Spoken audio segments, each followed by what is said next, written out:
రితేష్ రావు గారికి, రంగారెడ్డి జిల్లా అధ్యక్షులు విష్ణువర్ధన్ రెడ్డి గారికి, అలాగే state general secretary Vinay Patel గారికి, స్టేట్ సెక్రటరీ శ్రీకర్ గారికి, అలాగే స్టేట్ సెక్రటరీ పిండం రాజు గారికి అందరికీ నమస్కారం తెలియజేస్తూ, ఏదైతే రేపు తుక్కుగూడలో జరగబోయే భారీ బహిరంగ సభ గురించి వివరిస్తూ, అలాగే ముందు జరగబోయే ఎన్ఎస్వై ఆధ్వర్యంలో జరిగే ఎన్నికల సన్నాహ సమావేశాల గురించి వివరిస్తూ ఎన్ఎస్వై రాష్ట్ర అధ్యక్షులు ఎమ్మెల్సీ బల్మూరి వెంకట్ గారు వివరిస్తారు.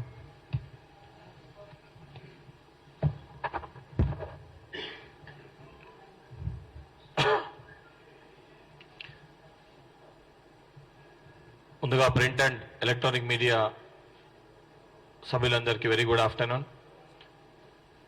ముఖ్యంగా ఏదైతే తెలంగాణ రాష్ట్రంలో కాంగ్రెస్ ప్రభుత్వం ఏర్పడ్డ నాటికెళ్ళి విద్యార్థులకి, నిరుద్యోగుల పక్షాన వారి సమస్యల్ని తీరుస్తూ గత 10 సంవత్సరాలుగా ఏదైతే బీఆర్ఎస్ పార్టీ వలన పూర్తి స్థాయిలో విద్యా వ్యవస్థ కానీ ఉద్యోగాలు కానీ రాక ఇబ్బంది పడుతున్న అందరికీ కూడా రాష్ట్ర ముఖ్యమంత్రి గారు ఏ విధంగా ఎన్నికలకు ముందు మాట ఇచ్చిండ్రో ఇచ్చిన విధంగా 30,000 పైగా ఉద్యోగాలు ఇవ్వడమే కానివ్వండి, ఏదైతే సంబంధించి కార్పొరేట్ విద్యా వ్యవస్థని ఫీజుని అడ్డుకట్ట వేయనీకి దానిపైన సంబంధించిన కమిటీలను ఏర్పాటు చేయడం కానివ్వండి, ఫీజు రియంబర్స్మెంట్ స్కాలర్షిప్ కూడా పూర్తి స్థాయిలో వచ్చే అకాడమిక్ ఇయర్కి వెళ్ళి ప్రారంభం చేస్తుందని చెప్పని హామీ ఇవ్వడం కానివ్వండి, అవన్నీ అంశాలను కూడా ఏదైతే పరిగణలోకి తీసుకొని అవన్నీ అంశాలు ఏవైతే పరిష్కరించారో దానితో పాటు రేపు అదనపుగా ఏదైతే రేపు తొగ్గూడలో ఏర్పాటు చేసే జనజాతర సభకి పెద్ద ఎత్తున తెలంగాణ రాష్ట్ర వ్యాప్తంగా ఉన్న ప్రతి ఒక్క విద్యార్థి, అదేవిధంగా నిరుద్యోగులు అంటే తెలంగాణ రేపటి భావి భారత పౌరులు పెద్ద ఎత్తున ఈ యొక్క సభకి వచ్చి ఏదైతే కాంగ్రెస్ పార్టీ రేపు తెలంగాణకి సంబంధించిన హామీలు ఏదైతే కేంద్రంలో కాంగ్రెస్ పార్టీ అధికారంలోకి రాగానే, ఇండియా అలయన్స్ అధికారంలోకి రాగానే కాంగ్రెస్ పార్టీ తెలంగాణకి ఇచ్చే హామీలకు సంబంధించి ఆ మేనిఫెస్టో లాంచింగ్ కార్యక్రమంలో పెద్ద ఎత్తున మనం పాల్గొని ఏదైతే ఈ యొక్క 100 రోజుల పైచిలకు ఏదైతే పరిపాలనకి, ఏ రకంగా ప్రజా పరిపాలనకి మనం అందరం కూడా మద్దతు పలుకుతున్నామనే విధంగా పెద్ద ఎత్తున విద్యార్థులు పాల్గొనాలని చెప్పని తెలంగాణ రాష్ట్ర వ్యాప్తంగా ఉన్న ప్రతి ఒక్క విద్యార్థికి కోరుకుంటూ, ఆ సంబంధించిన ఏర్పాట్లు ఆ జిల్లా పరిధిలో ఉన్న మండల స్థాయి, నియోజకవర్గ స్థాయి, గ్రామ స్థాయి పరిధిలో ఉన్న ఎన్ఎస్వై శ్రేణులు, ఎన్ఎస్వై సైనికులు ఈ యొక్క విద్యార్థులని రేపు సభకి తరలి తీసుకురావడంలో మీరు క్రియాశీలక పాత్ర పోషించాలని చెప్పి కోరుతున్నాను. దానితో పాటు రేపు ఏదైతే మేనిఫెస్టో లాంచ్ చేస్తారో, ఏ రకంగా అయితే అసెంబ్లీ ఎన్నికల్లో క్షేత్రస్థాయిలో విద్యార్థులని, యువకులని కాంగ్రెస్ పార్టీ వైపు ఓటు వేసే విధంగా ఎన్ఎస్వై కృషి చేసి ఎన్ఎస్వై పనిచేసిందో, రేపు సంబంధించిన మేనిఫెస్టో లాంచ్ అయిన తర్వాత ఈ యొక్క మేనిఫెస్టోని తెలంగాణ రాష్ట్ర వ్యాప్తంగా క్షేత్రస్థాయిలో ప్రతి ఒక్క విద్యార్థికి, ప్రతి ఒక్క యువకునికి, ప్రతి ఒక్క కుటుంబాని దగ్గరికి తీసుకువెళ్ళడానికి ఎన్ఎస్వై పార్లమెంట్ స్థాయిలో ఏదైతే మీటింగ్స్ ని కండక్ట్ చేయడం జరుగుతుంది.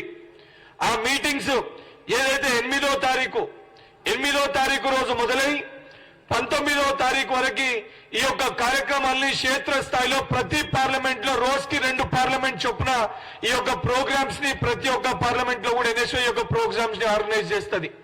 ఈ యొక్క మీటింగ్స్ కి అక్కడున్న సంబంధించిన జిల్లాలో ఉన్న జిల్లా పార్లమెంట్ పరిధిలో ఉన్న వివిధ జిల్లా సంబంధించిన ఆఫీస్ బేరర్స్ ని, జిల్లా అధ్యక్షులు, రాష్ట్ర కార్యవర్గ సభ్యులు, అదేవిధంగా అసెంబ్లీ అధ్యక్షులు, అసెంబ్లీ కార్యవర్గ సభ్యులు, మండల అధ్యక్షులు, మండల కార్యవర్గ సభ్యులు, అదేవిధంగా అక్కడ ఉన్న కాలేజ్ యూనిట్స్ తో పాటు అక్కడ ఉన్న విద్యార్థులతోటి, యువకులతోటి ఈ యొక్క మీటింగ్స్ అనేటివి కండక్ట్ చేయడం జరుగుతుంది.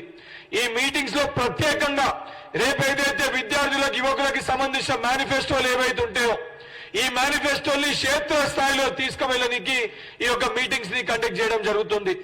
8వ తారీఖున ఉదయం 10 గంటలకి నిజామాబాద్, సాయంత్రం 4 గంటలకి కరీంనగర్ పార్లమెంట్ మీటింగ్.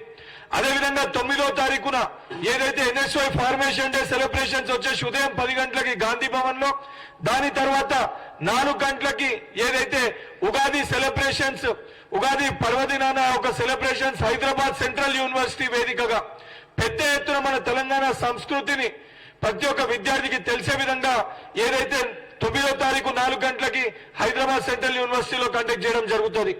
దానితో పాటు 10వ తారీఖు మెదక్ పార్లమెంట్ ఉదయం 10 గంటలకి, 4 గంటలకి జైరాబాద్ పార్లమెంట్, 12వ తారీఖుకి హైదరాబాద్ సికింద్రాబాద్ పార్లమెంట్ కలిసి ఉదయం 10 గంటలకి, మల్కాజ్గిరి పార్లమెంట్ సంబంధించి సాయంత్రం 4 గంటలకి, 13వ తారీఖు భువనగిరి పార్లమెంటు ఉదయం 10 గంటలకి, వరంగల్ పార్లమెంటు సాయంత్రం 4 గంటలకి, 15వ తారీఖు నల్గొండ పార్లమెంటు ఉదయం 10 గంటలకి, చేవెళ్ల పార్లమెంటు సాయంత్రం 4 గంటలకి, 16వ తారీఖు ఖమ్మం పార్లమెంట్ ఉదయం 10 గంటలకి, మహబూబాబాద్ పార్లమెంట్ సాయంత్రం 4 గంటలకి, 18వ తారీఖు మహబూబ్ నగర్ పార్లమెంట్ ఉదయం 10 గంటలకి, నాగర్ కర్నూలు పార్లమెంట్ సాయంత్రం 4 గంటలకి, 19వ తారీఖు ఉదయం ఆదిలాబాద్ 10 గంటలకి, పెద్దపల్లి పార్లమెంట్ సాయంత్రం 4 గంటలకి. ఈ ప్రతి పార్లమెంట్ లో కూడా క్రియాశీలకంగా ఏదైతే తెలంగాణ రాష్ట్రంలో కాంగ్రెస్ ప్రభుత్వం ఏర్పడ్డాక విద్యార్థులకు ఏ రకంగా ఇచ్చిన హామీల్ని నెరవేర్చిర్రో వాటిని వివరిస్తూ రేపు పొద్దున ఢిల్లీలో కాంగ్రెస్ ప్రభుత్వం ఇండియా కూటమి ప్రభుత్వం ఏర్పాటు చేసిన తర్వాత ఇచ్చే హామీలను కూడా క్షేత్రస్థాయిలో ప్రతి ఒక్క విద్యార్థికి ప్రతి ఒక్క యువకునికి వివరిస్తూ వాళ్ళు కూడా క్షేత్రస్థాయిలో ఈ 2 నెలల ప్రక్రియ కూడా ఏ రకంగా ఎన్ఎస్ఓ క్రియాశీలక పాత్ర పోషించబోతుందో, ఏదైతే 17 పార్లమెంట్లు 16 పార్లమెంట్లు కనీసం 16 పార్లమెంట్లు కాంగ్రెస్ పార్టీని గెలిపించే దిశగా ఎన్ఎస్ఓ ఏ రకంగా పనిచేయబోతుందో కూడా ఈ యొక్క పార్లమెంట్ మీటింగ్స్ లో ఇన్ఫార్మ్ చేయడం జరుగుతుంది. ఈ యొక్క మీటింగ్స్ కి సంబంధించిన పార్లమెంట్ సభ్యులు, ఆ జిల్లా పరిధిలో ఉన్న శాసనసభ్యులు, కాంగ్రెస్ పార్టీ నాయకులందరూ కూడా ఈ యొక్క పార్లమెంట్ మీటింగ్స్ కూడా అటెండ్ అవుతారు. ఈ సంబంధించిన షెడ్యూల్ ని కూడా రిలీజ్ చేయడం జరుగుతుంది.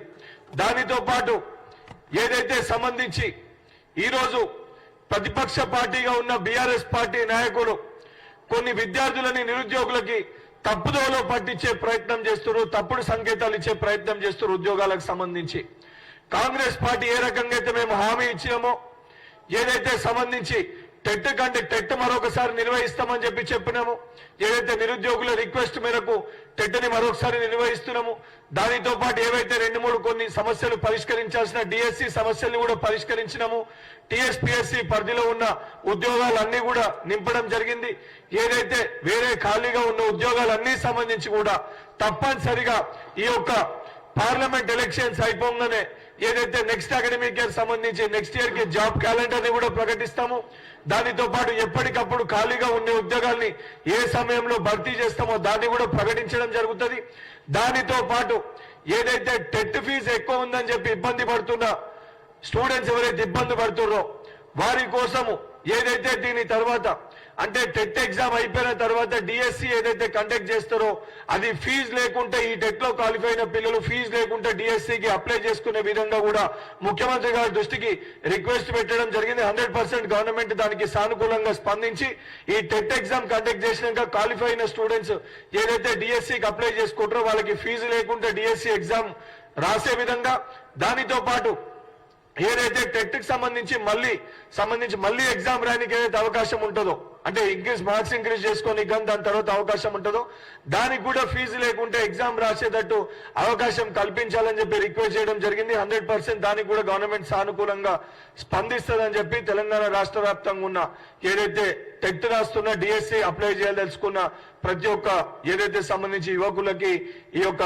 ప్రెస్ ద్వారా వారికి తెలియజేస్తూ మరొకసారి ఈ యొక్క పార్లమెంట్ సంబంధించి ఎన్నికల సమావేశాలకు సంబంధించి ఒక షెడ్యూల్ లో కూడా మీ జిల్లా పరిధిలో ఉన్న ఈ యొక్క పార్లమెంట్ స్థాయి మీటింగ్స్ కి ప్రతి ఒక్క విద్యార్థి, ప్రతి ఒక్క యువకుడు ఈ యొక్క సన్నాహక సమావేశాలకి మీరు కూడా పాల్గొనవలసిందిగా కోరుకుంటూ రేపు ఏదైతే తుగ్గూడలో ఏర్పాటు చేసే జన జాతర సభకి తెలంగాణ రాష్ట్ర వ్యాప్తంగా ఉన్న ఎన్ఎస్ఏ శ్రేణులకి మరొకసారి విజ్ఞప్తి చేస్తున్నా. పెద్ద ఎత్తున మీ జిల్లాలకు వెళ్లి పెద్ద ఎత్తున విద్యార్థులని ఈ యొక్క కార్యక్రమానికి మోహరించి ఒక కార్యక్రమానికి తీసుకొని వచ్చి తెలంగాణలో కాంగ్రెస్ ప్రభుత్వం ఏర్పడ్డాక ఏ రకంగా కృతజ్ఞతగా విద్యార్థులు, యువకులు కాంగ్రెస్ పార్టీ వైపు ఉన్నారని చెప్పి ఏదైతే మతాల వారీగా, కులాల వారీగా విభజించి రాజకీయాలు చేసే ప్రయత్నం చేస్తున్న మన ప్రత్యర్థి పార్టీలకు రెండింటికి కూడా తగిన గుణపాఠం, బుద్ధి చెప్పే విధంగా ప్రతి ఒక్క యువకుడు ఈ యొక్క జన జాతర సభలో పాల్గొని విజయవంతం చేయవలసిందిగా విజ్ఞప్తి చేస్తున్నా. ధన్యవాదాలు. Thank you.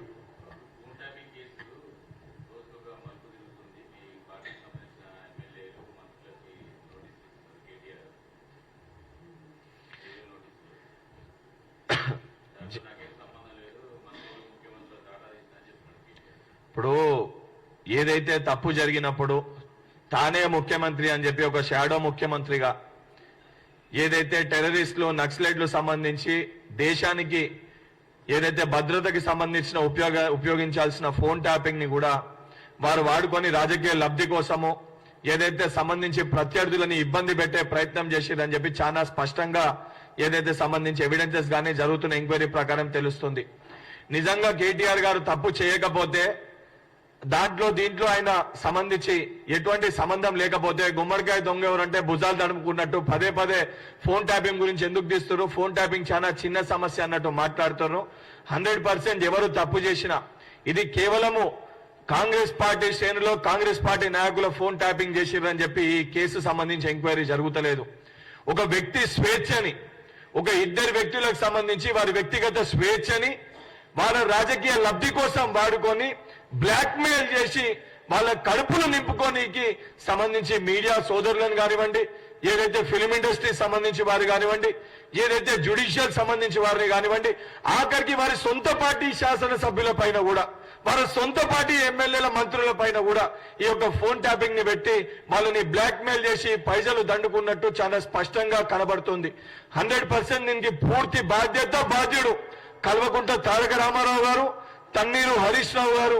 తప్పనిసరిగా ఎవరైతే పాల్పడ్డారో తప్పనిసరిగా వీరికి కఠినంగా శిక్షించడం జరుగుతుంది.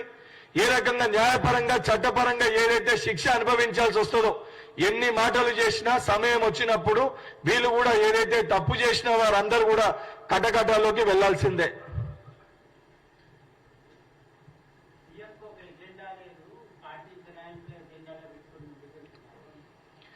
ఏదైతే తెలంగాణలో కాంగ్రెస్ ప్రభుత్వం ఏర్పడ్డాక అసెంబ్లీ సెషన్స్ పెట్టినప్పుడు చాలా స్పష్టంగా మా గౌరవ తెలంగాణ రాష్ట్ర ముఖ్యమంత్రి గారు, మేము ప్రజాస్వామ్యంలో అధికార పక్షం ఎంత అవసరమో ప్రతిపక్షం కూడా అంతే అవసరమో, ప్రతిపక్ష నాయకుడిగా కల్వకుంట్ల చంద్రశేఖర్ రావు గారు అసెంబ్లీకి రావాలి, ఇక్కడ చర్చించాలి, మేమేమన్నా తప్పు చేస్తే అని చెప్పి మేము మాట్లాడినాం. కానీ దీన్ని పక్కన పెట్టి ఏదైతే కాంగ్రెస్ పార్టీ చాలా స్పష్టంగా మేము ఇచ్చిన 6 గ్యారంటీలు, దానితో పాటు 428 ఏదైతే స్కీమ్స్ ని ప్రజలకు అందించాలని ఒక దృఢ సంకల్పంతో మేముంటే 20 రోజుల ప్రభుత్వం పడిపోతుంది, 6 నెలలు కూడా ప్రభుత్వం ఉండదని చెప్పి ఇష్టం వచ్చినట్టు ఒక అహంకారిత పూరిత వ్యాఖ్యలు ఏదైతే కేంద్రంలో అధికారంలో ఉన్న బీజేపీ పార్టీ, ప్రతిపక్షంలో ఉన్న బీఆర్ఎస్ పార్టీ ఇద్దరు కూడా ఇష్టం ఉన్నట్టు మాటలు మాట్లాడితే దీన్ని జీర్ణించుకోలేక ఇది తప్పు, ఈ ప్రభుత్వము ఈ ప్రజా పరిపాలన కొనసాగాలి, ఒంటెద్దు పోగడ కల్వకుంట్ల చంద్రశేఖరరావు తోటి నాయకునికి బుద్ధి చెప్పాలనే ఉద్దేశంతో బీఆర్ఎస్ పార్టీలో ఉన్న కొంతమంది శాసనసభ్యులు ప్రజలకి మెరుగైన పరిపాలన అందాలి, ఈ గ్యారంటీలు అమలు జరగాలి, రేవంత్ రెడ్డి గారు ముఖ్యమంత్రిగా ఉంటేనే ప్రతి తల్లి ఏ కళ అయితే తెలంగాణను దృష్టిలో పెట్టుకొని కన్నదో ఆ కళ నెరవేరాలని చెప్పి సోనియమ్మ తెలంగాణ రాష్ట్రం ఇచ్చిందో ఆ కళ సాకారం కావాలంటే రేవంత్ రెడ్డి గారితో సాకారం అవుతుంది. రేవంత్ రెడ్డి గారి వెంట మేము ఉండాలనే ఉద్దేశంతో సంబంధించిన వాళ్ళు మాట్లాడిన మాటలకి గుణపాఠం చెప్పే విధంగా వాళ్ళకి సంబంధించిన ఎమ్మెల్యేలు పార్టీలో చేరుతారు. ఎక్కడ కూడా రేవంత్ రెడ్డి గారు కానివ్వండి, కాంగ్రెస్ ప్రభుత్వం కానీ మేము భయభ్రాంతులకు గురి చేసో భయపెట్టో బ్లాక్ మెయిల్ చేసో మా పార్టీలో చేర్చుకునే ప్రయత్నం మేము చేస్తలేం. ఎక్కడ కూడా గతంలో వారు చేసినట్టు వారు చేసుకున్నదే వారి రకమైన వారు వ్యాఖ్యలు చేస్తున్నారు. వారి సొంత పార్టీ ఎమ్మెల్యేలని సంబంధించి కొంతమంది ఎమ్మెల్యేలతో మాట్లాడని మీరు ప్రస్తుతం మాట్లాడని ఒత్తిడి చేసి ఒక దొరలెక్క పరిపాలించాలనుకుంటే, ప్రతిపక్షంలో ఉన్నప్పుడు కూడా దొరలెక్క పరిపాలించాలనుకుంటారు. మా బాధ ఆవేదన చెప్పుకోలేకపోతున్నాము. ఇది ఎక్కడ పరిస్థితి, మా నియోజకవర్గ ప్రజలు మమ్మల్ని తిడుతున్నారు అని చెప్పి అక్కడ ఉన్న ప్రజల ఒత్తిడి మేరకు వారు పార్టీ మారడం జరుగుతుంది.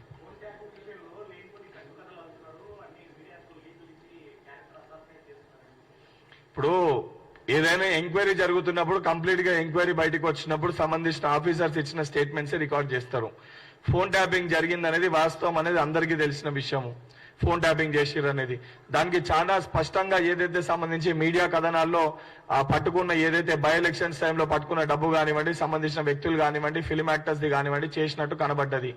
అండ్ టైం ఉంది కదా, ఎందుకు గుమ్మడికాయ దొంగ ఎవరంటే పదే పదే అది వద్దు అని చెప్పని ఎందుకు కేటీఆర్ గారు ఓవర్ రియాక్ట్ అవుతున్నారు? నిజంగా మీరు తప్పు చేయలేదు, మీరు ఎవరి ఫోన్ ట్యాప్ చేయలేదంటే ఎంక్వైరీ జరిగినాక బయటకు వస్తుంది కదా ఎవిడెన్స్ తోటి ఏమేమి జరిగినాయి ఏదైతే జరగలేదో న్యాయపరంగా దాన్ని ప్రూవ్ చేసుకోగలుగుతారు కదా.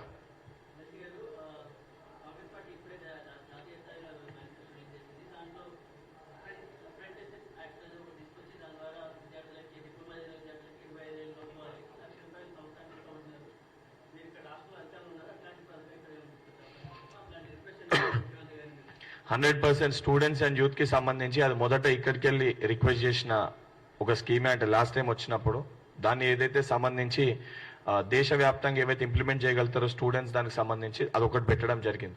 అది కాక తెలంగాణకి ఇంకేమన్నా అదనపుగా, ఎందుకంటే తెలంగాణ రాష్ట్రం ఏర్పడ్డది విద్యార్థులు యువకులు అందరూ సంకల్పిస్తేనే తెలంగాణ రాష్ట్రం ఉన్నది వచ్చింది. సోనియా గాంధీ గారు తెలంగాణ రాష్ట్రం ఇచ్చారు విద్యార్థుల సంబంధించి రేపటి భవిష్యత్తు కోసం. ఆ సంబంధించిన విద్యార్థులకు యువకులకు సంబంధించి కొన్ని స్కీమ్స్ ని కూడా ఎన్ఎస్ఏ ద్వారా మేము రిక్వెస్ట్ చేయడం జరిగింది. 100% రేపు అసలు కొన్ని స్కీమ్స్ కూడా ఈ రేపు మేనిఫెస్టోలో రిలీజ్ చేయడం జరుగుతుంది.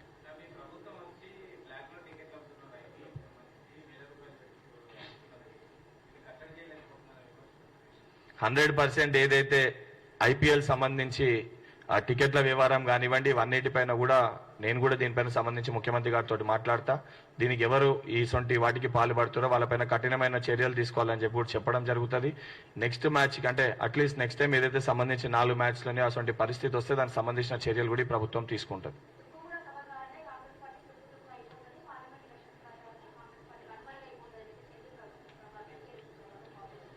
బీజేపీ పార్టీ వాళ్ళు గతంలో మేము తుగ్గూడలో మాది ఏదైతే 6 గ్యారంటీలు లాంచ్ చేసినప్పుడు ఇట్లానే మాట్లాడారు. ఏదైతే కాంగ్రెస్ పార్టీ తుక్కు అవుతుందని చెప్పి భావించేటోళ్ళ పరిస్థితి అసెంబ్లీ ఎన్నికల్లో ఏమైందో చూసిర్రో. కనీసం అసెంబ్లీ ఎన్నికల్లో ఒక సంఖ్యను వచ్చింది, కనీసం పార్లమెంట్ లో పోయినసారి వచ్చినన్ని పార్లమెంట్ సీట్లు కూడా కాపాడుకోలేని స్థితిలో వాళ్ళు ఉన్నారు. కాబట్టే వాళ్ళ యొక్క కోపాన్ని, ఆవేశాన్ని వారు రకంగా వ్యక్తపరుస్తారు. కాంగ్రెస్ రేపు పొద్దున పార్లమెంట్ ఎన్నికల్లో కాంగ్రెస్ పార్టీ అంటే కేవలము మేము కాంగ్రెస్ సైనికులం కాదు, కాంగ్రెస్ పార్టీ వైపు ఉన్న ప్రజలు వీళ్ళకి వారి యొక్క మాటలకి రేపు పొద్దున ఓటు రూపకంగా తగిన గుణపాఠం చూపిస్తారు. 14 స్థానాల పైన తెలంగాణలో కాంగ్రెస్ పార్టీ గెలుస్తుంది. అదే చెప్తున్నాం కదా, వాళ్ళ లెక్క సంబంధించి అన్ని ఎన్ని గెలుస్తామని కాక 100% 14 పైన సీట్స్ గెలుస్తామని కాన్ఫిడెన్స్ ఉంది. 100% గెలుస్తాం. ఇప్పుడు అదే చెప్తున్నా, 14 పైన అంటే పర్టికులర్ గా ఈ స్థానాలు అని చెప్పి కాదు, 100% 14 పైన గెలవాలనే ఒక ఎజెండాని పెట్టుకున్నాము. అంటే కంపల్సరీ 14 పైన సీట్స్ గెలవాలని చెప్పి 100% ఆ రకంగా గెలుస్తాం. అది రేపు పొద్దున ఉన్న సంబంధించి లోకల్ సమీకరణలు కానివ్వండి, సోషల్ ఈక్వేషన్స్ ప్రకారము సంబంధించిన మా స్కీమ్స్ ప్రకారం అక్కడ ఉన్న ఓటింగ్ శాతం ప్రకారం అనేది రేపు పొద్దున డిసైడ్ అవుతుంది.